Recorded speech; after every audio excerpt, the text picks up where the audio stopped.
Oi, oi! Hoje a gente vai falar sobre o subconsciente. Se você ficou curioso, é só ficar até o final do vídeo.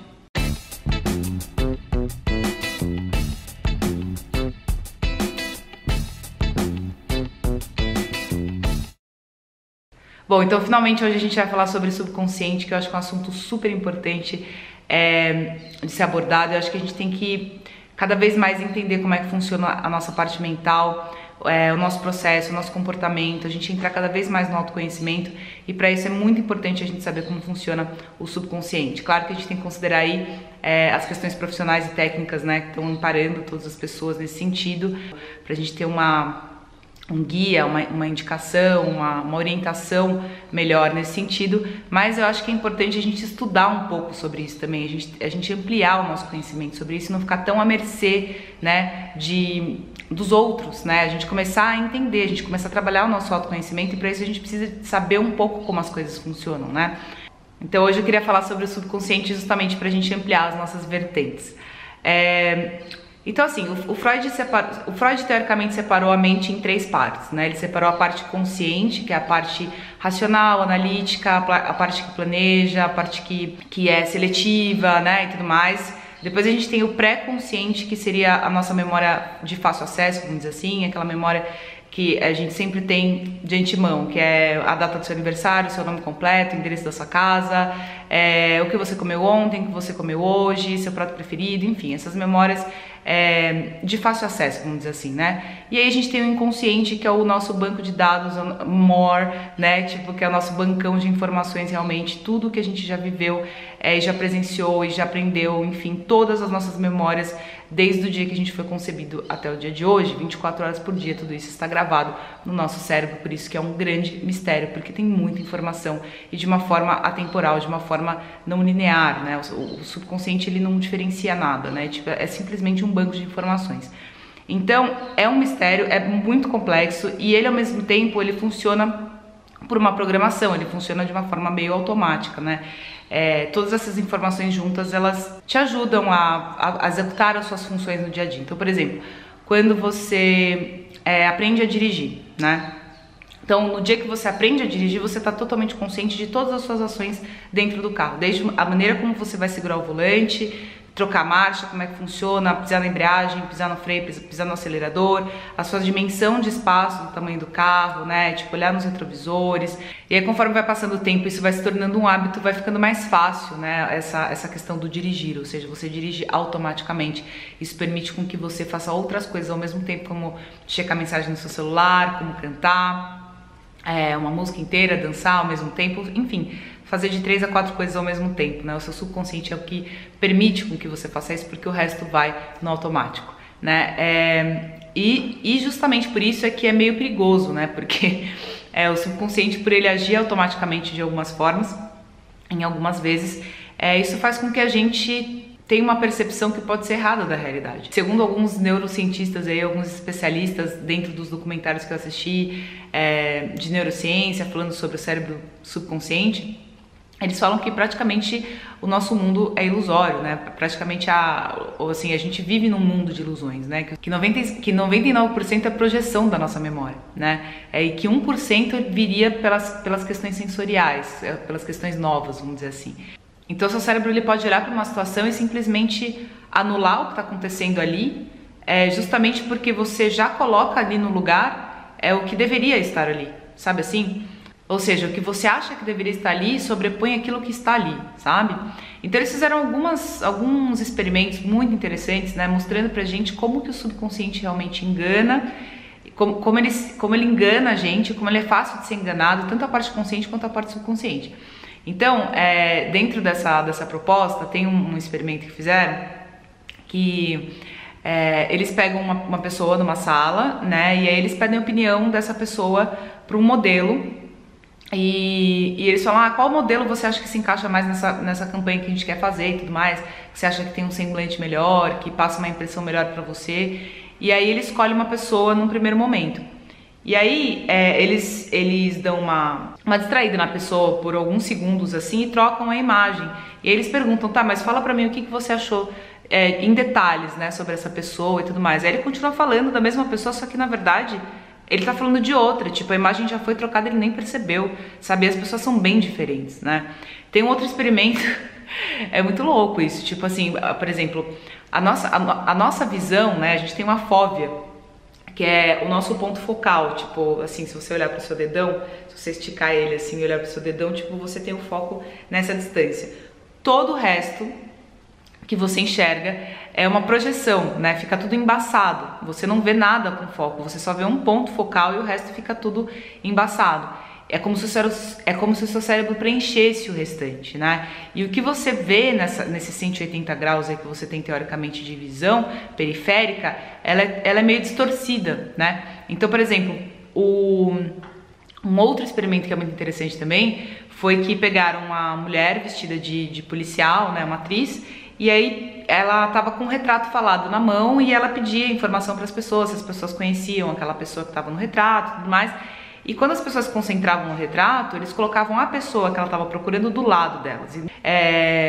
Assim, vestido, né, tipo, fantasiado e tudo mais, um ator, obviamente. E esse ator, ele ficava em volta da pessoa, dançando, cantando, pulando e tudo mais, na visão periférica dela, e ela não enxergava a pessoa, né? Ou seja, tipo, ela olhava para o ponto focal, olhava para o ponto de concentração, e ela realmente não se concentra no que está acontecendo na visão periférica. Isso acontece também, por exemplo, com os ilusionistas, né, com os mágicos. Eles trazem a sua atenção, desafiam a sua inteligência para você prestar atenção num certo ponto, e eles te distraem na sua visão periférica, você não percebe o que acontece ao seu redor.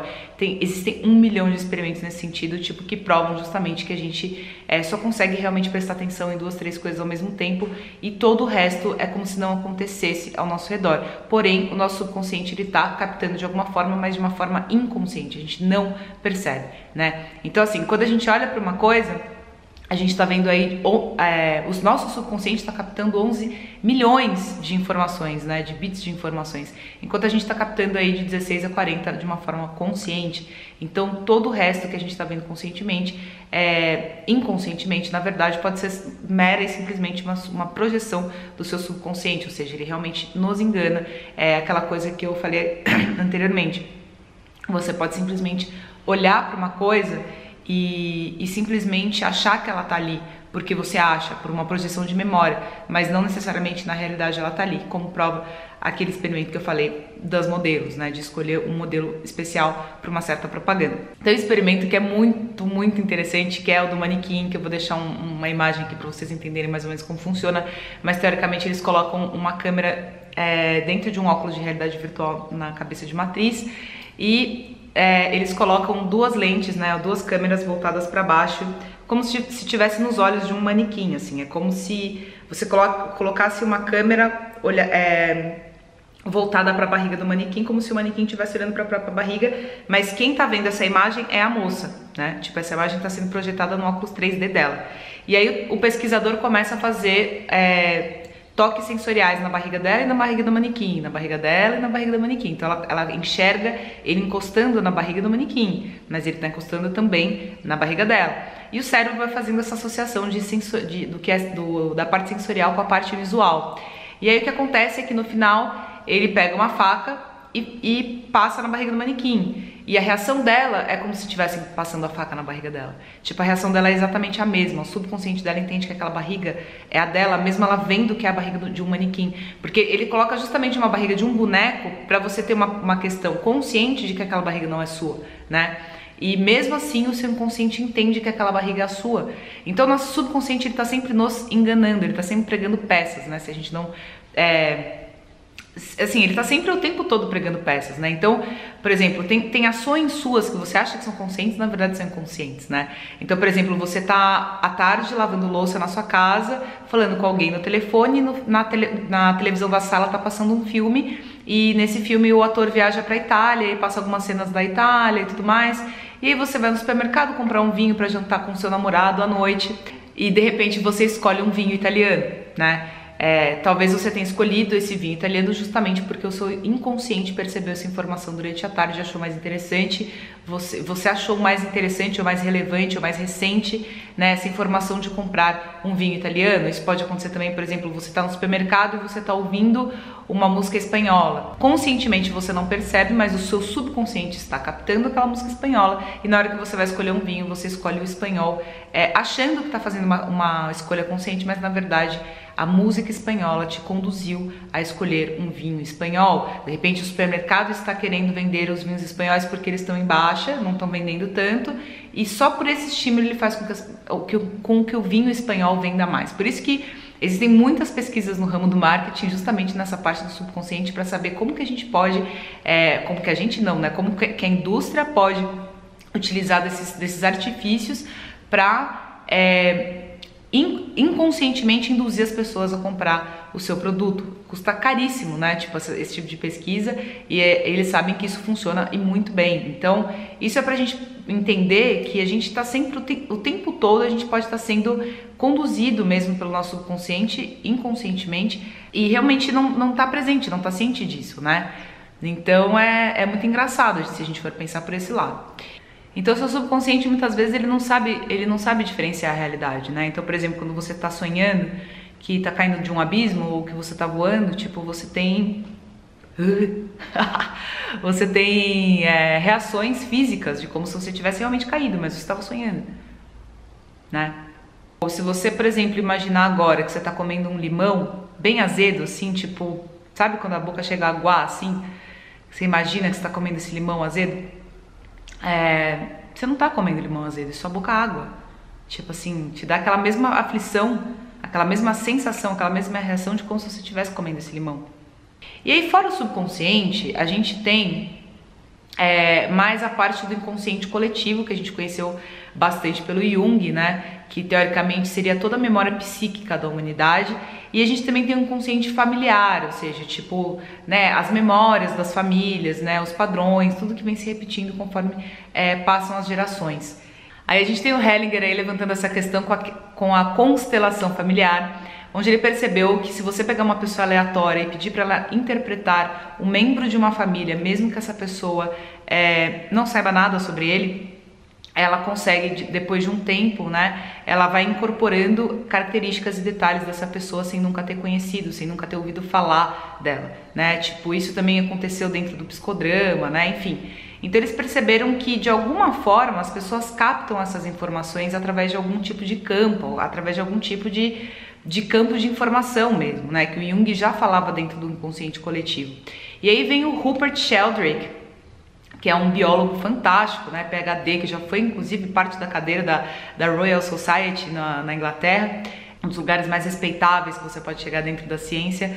Ele simplesmente veio com essa teoria dos campos mórficos, onde ele fala que tudo o que acontece em todas as espécies é um padrão de comportamento, é um padrão histórico de hábitos, né? Ele fala que tudo vem por hábitos. Então, por exemplo, tudo aquilo que acontece numa primeira vez dentro de um grupo, né, de uma espécie, aquilo é automaticamente sendo reproduzido por uma ressonância mórfica, que ele chama. Então dentro da ressonância mórfica, né, ele mesmo cita que existem evidências de experimentos que foram feitos com ratos. Por exemplo, se você adestra um cachorro e ensina uma coisa nova para ele, todos os cachorros daquela mesma espécie, em qualquer lugar do mundo, se você for ensinar o mesmo truque, né, a mesma coisa nova, os outros cachorros vão aprender de uma forma mais rápida. Ele diz que existem evidências disso com cristalização também. Quando você cria um novo cristal, o processo de cristalização dele na segunda vez, na terceira vez, ela é mais rápida, e isso vai ser mais rápido em qualquer lugar do mundo, mas é sempre dentro do mesmo grupo, dentro da mesma espécie, né? E o lance da ressonância mórfica é muito interessante, né? A forma como ele faz essa observação e como ele coloca essa teoria. Porque tem muitas coisas que são meio falhas na natureza. Inclusive, ele fez falhas que eu digo assim, elas não são exatas, né? Nem as constantes leis que a gente tem dentro da física, né? Isso eu achei uma coisa muito interessante. Ele gravou uma palestra para o TED Talks. E nessa palestra ele faz um grande de um como é que fala? De uma denúncia, né? Ele fala que ele foi na biblioteca de patentes lá da Inglaterra ver todas as medidas de velocidade da luz, né? Tipo, quais eram os valores durante os anos. E ele descobriu que de 1945 a 1948 teve um decaimento, tipo, de 20 km por segundo, que teoricamente é uma questão baixa, que tipo meio que irrelevante entre aspas, mas existe uma variação, então isso significa que não é uma constante, né? E aí quando ele foi e aí ele foi tirar essa dúvida, ele foi buscar o responsável por metrologia, né? Tipo, ou seja, que metrologia é o estudo que mede as constantes. Ele foi conversar com o responsável pelo centro de metrologia, e aí ele perguntou sobre essa variação, e esse responsável, ele tipo trouxe umas respostas absolutamente inadmissíveis, assim, né? Tanto que esse episódio do TED Talks, ele foi tirado do ar, né? Tiraram do canal, só que já tinham baixado essa palestra dele, enfim, e aí isso daí se espalhou pela internet inteira, justamente porque foi teoricamente um escândalo, né? Ou seja, tipo, ali naquele vídeo ele falou justamente que tanto a constante velocidade da luz quanto a constante gravidade, elas não são constantes, elas são variáveis. Ele fala, inclusive, que a da gravidade ela varia de 1,3%, se não me engano, né? E ele fala que, tipo, na verdade, todos os laboratórios têm os cálculos dessas variações e eles passam uma média para o laboratório internacional, para que esse laboratório faça uma média de todos os laboratórios para eles terem uma constante, né? Isso de tempos em tempos, parece que a cada 10 anos, se não me engano. Mas isso significa que essa constante não existe, que na verdade são variações, né? E aí ele fala assim, por que vocês não consideram essas variações para saber o que flutua com isso, né?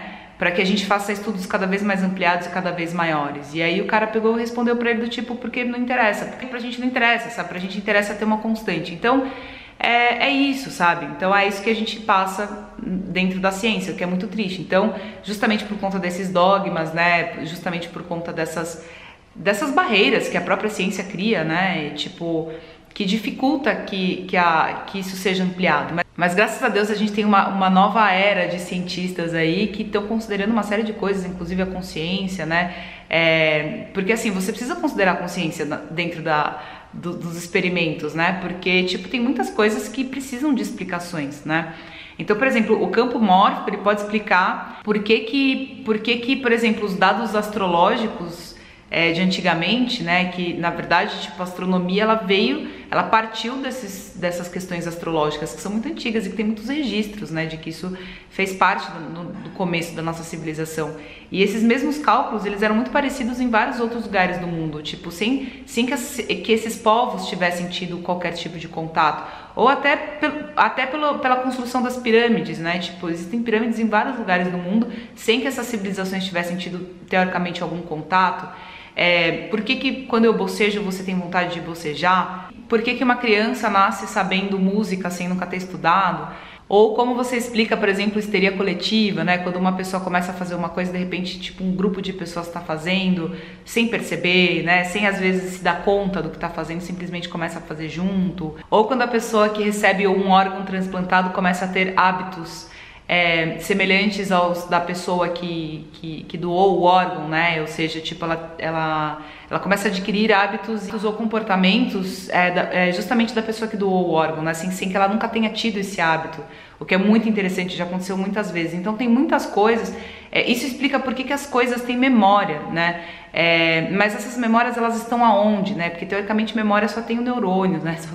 Só tem o nosso cérebro. Tipo, onde é que estão essas memórias, né? E aí ele vem com essa teoria do campo mórfico, justamente para explicar essas questões, né? Para explicar essas coisas que teoricamente não têm explicação. Então, essa teoria de campos mórficos e também do inconsciente coletivo, do inconsciente familiar, explica muito, tipo, a repetição de padrões, né? Então, por exemplo, a mãe teve 3 casamentos e a filha teve 3 casamentos também, sabe? Tipo, sei lá, nessa família tem um padrão que sempre tem um filho na família que foge de casa. Tem um campo, existe teoricamente, pela teoria dele, um campo mórfico realmente em tudo, em todas as espécies, tipo, em todas as espécies existentes tipo, no universo, assim. Existe uma memória de cada família, né, de cada espécie. Então tudo que acontece dentro dessa família, né, que caracteriza a mesma espécie, teoricamente, as pessoas estão dentro desse campo, então elas têm uma tendência a agir da mesma forma. E isso é de forma inconsciente, né? Tipo, a pessoa simplesmente faz. Então, o que a gente tá fazendo aqui? A gente tá consciente ou tá inconsciente, né? Tipo, quanto a gente tá presente? Ah, a gente tá presente 5%. Cara, e os outros 95% que responde é de forma inconsciente, sabe? Tipo, onde é que a gente tá nisso tudo, né? Vocês já pararam pra pensar nisso? Isso pra mim é uma grande loucura, assim, e que eu tô sempre tentando investigar de alguma forma, porque justamente é muito louco, né?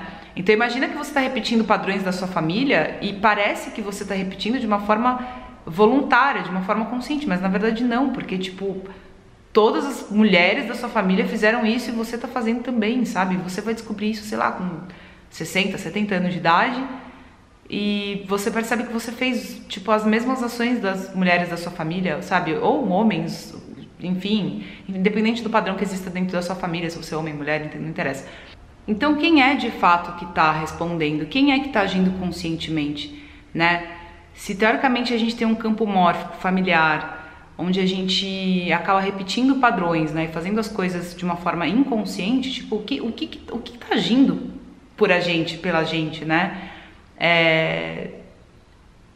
Se o nosso subconsciente está sempre projetando coisas que estão relacionadas com a nossa memória, o que é a realidade, né? Tipo, o que é a percepção? E essa é a grande discussão, né? Depois que veio a física quântica, então, o ponto de interrogação ficou muito maior. E aí o que as pessoas mais céticas fazem é falar, mas o mundo micro não tem nada a ver com o macro, né? Tipo, são universos completamente diferentes, um não conversa com o outro. Mas a gente vem desse universo micro, né? Tipo, o universo macro não existe sem o micro. Tipo, tudo parte da visão micro-universalista, né? Tipo, que é a questão atômica. E isso pode sim ser, de alguma forma, projetado para fora, né? Que a gente ainda não consegue perceber, interpretar como é que isso funciona. Mas pode existir sim uma correlação, né? E é isso que a gente precisa começar a estar aberto para fazer essas associações, né? Porque justamente é diferente, né? Tipo, as leis da física quântica, elas não acontecem dentro da física materialista, mas é porque a física materialista ela tem um contexto para que a realidade tenha algum sentido, né? Imagina se as coisas aparecessem e desaparecessem do nada. Assim, a gente não teria contexto para continuar vivendo aqui, né? Precisa ter vamos dizer assim, leis que fundamentam essa realidade pra gente, para que ela tenha um significado pro ser humano, né? Senão não faria sentido a gente estar aqui se as coisas, né, tipo, sumissem, desaparecessem, fossem de um lugar pro outro, tipo, sem nenhuma lógica, né? Então, pra gente precisa fazer sentido que tá aqui vivendo, né, nessa realidade. É como se essa realidade, ela fizesse sentido, ela tivesse um contexto só pra convencer a gente de que isso daqui é real. O que é a realidade? Eu acho que a gente precisa começar a entrar nesse campo, assim, justamente, sei lá, por uma questão de curiosidade. Quem não tem essa curiosidade, eu não sei, cara, mas assim, eu não sei como consegue viver, sabe? Tipo, pra mim isso é uma loucura incrível e que eu tô a cada dia mais querendo, tipo, entrar e mergulhar e tentar desvendar algumas coisas, porque eu acho fantástico, assim, eu acho fascinante, né? E eu tenho a cabeça muito aberta justamente pra considerar muita coisa, porque a gente não sabe quase nada, nem da vida, nem do universo, nem do nosso corpo, né? Tipo, tudo é muito milagroso, é tudo muito misterioso, é tudo muito não constante, né? Tipo assim, isso se prova a cada dia que passa, né? Então, assim, a ciência, ela precisa ter uma base mais sólida para poder ter, sei lá, considerações respeitáveis pela sociedade, né? Pela medicina e tudo mais. Mas, cara, tipo, a gente realmente precisa começar a ampliar isso, porque tem muitos experimentos e muitas indagações e muitas evidências de que existe um universo muito além da matéria, né? E eu acho que é essa a grande discussão e por isso que eu queria introduzir esse vídeo falando do subconsciente, justamente para que a gente pare para pensar em tudo isso, né? Então a questão é, o que é a realidade? Né? Assim, o fato de você estar consciente, será que você está consciente mesmo é uma projeção do seu subconsciente? Segundo os neurocientistas, desses documentários que eu vou deixar aqui embaixo para vocês, a gente vive praticamente um mundo de ilusões. Então, a gente percebe aquilo que a gente quer, sabe assim? Sabe aquela velha frase, cada um entende o que quer, cada um enxerga o que quer, sabe? A gente ouve falar muito disso, né? E é bem isso, na verdade. Tipo, tem coisas que as pessoas simplesmente não enxergam porque o padrão de comportamento, o padrão de crenças, né, o padrão de histórico ela dispõe uma verdade para ela, independente da realidade que está do lado de fora. Então, para ela não importa a realidade, o que importa é o que ela acha que é, o que importa é o que ela percebe. E é aí que a gente precisa, eu acho que, começar a estar mais presente, sabe? Então, isso é importante a gente saber para a gente começar a aprender a trabalhar o subconsciente. Porque ele pode ser um grande aliado nessa questão, né? Porque se ele transforma em realidade o que ele entende que é realidade, então vamos fazer ele entender uma realidade nova, né? É por isso que o pessoal fala muito da lei da atração, que depois vai ser um vídeo que eu vou falar bastante sobre. Quando a gente começa a criar a realidade a partir do subconsciente, porque o subconsciente ele não é seletivo. Ele aceita todo e qualquer tipo de informação, por isso que a gente tem que tomar cuidado sempre com o que a gente anda assistindo enquanto a gente dorme, né? Ouvindo enquanto a gente dorme, porque essas informações estão sendo todas gravadas no seu subconsciente, sabe? E é ele que vai criando um padrão de realidade. Quanto mais informações você coloca de uma mesma questão, tipo, quando você começa a transformar um hábito, o seu subconsciente começa a trabalhar isso de uma forma automática. Então a gente precisa tomar cuidado porque ele se programa, ele pode se autoprogramar, né? Dependendo do hábito que você começar a desenvolver, né? Então, comece a se habituar a fazer coisas legais, a fazer coisas saudáveis, a fazer coisas que vão criar uma realidade diferente para você de uma forma positiva, né? Por isso que eu comecei introduzindo falando sobre o subconsciente, sobre justamente a gente começar a usar ele a nosso favor. Então, um dos portões para a gente acessar o subconsciente é justamente quando a nossa frequência mental está mais baixa, que é o estado de sonolência, que é o estado pré-sono, né? Ali a gente consegue colocar informações de uma forma menos seletiva, sabe? Então, se você, por exemplo, começa a ouvir uma meditação guiada, ou você mesma grava uma mensagem que você quer que o seu subconsciente comece a entender como realidade, esse é o melhor momento, tipo, é o portão para isso. Quando você imagina certas situações que você quer que aconteçam na sua vida e você começa a dar cor, dar forma através da sua imaginação, o seu subconsciente vai captando aquela ideia como verdadeira e vai programando, né, para que isso seja uma verdade. É ele que, o seu subconsciente, ele é o ventre da criação, né, ele é o ventre da expressão, é onde é gerada a realidade que você quer viver, né, e tudo isso por conta de padrão, por conta de repetição, né, tipo, o subconsciente ele é muito persuasivo. Então, não adianta você chegar com a sua mente consciente para o seu subconsciente e falar uma coisa para ele dar um comando para o seu subconsciente uma vez só. Ele vai rir da sua cara, porque ele tem um conjunto, de anos e anos e anos de história que vai fazer um ha. Quero emagrecer, o subconsciente, ha. Óbvio que não, você está acostumado a comer muito todo dia, você tá acostumado a comer macarrão, chocolate, tipo um monte de carboidrato, tá, não sei o que. Você acha que com um comando você vai conseguir mudar todo esse padrão de hábito que você carrega desde a sua infância? Não, né? Você vai ter que persuadir seu subconsciente, você vai ter que fazer com que ele entenda que essa é a nova realidade, né? Que esse é o novo padrão, que esse é o novo hábito. E para isso você vai precisar criar um novo hábito.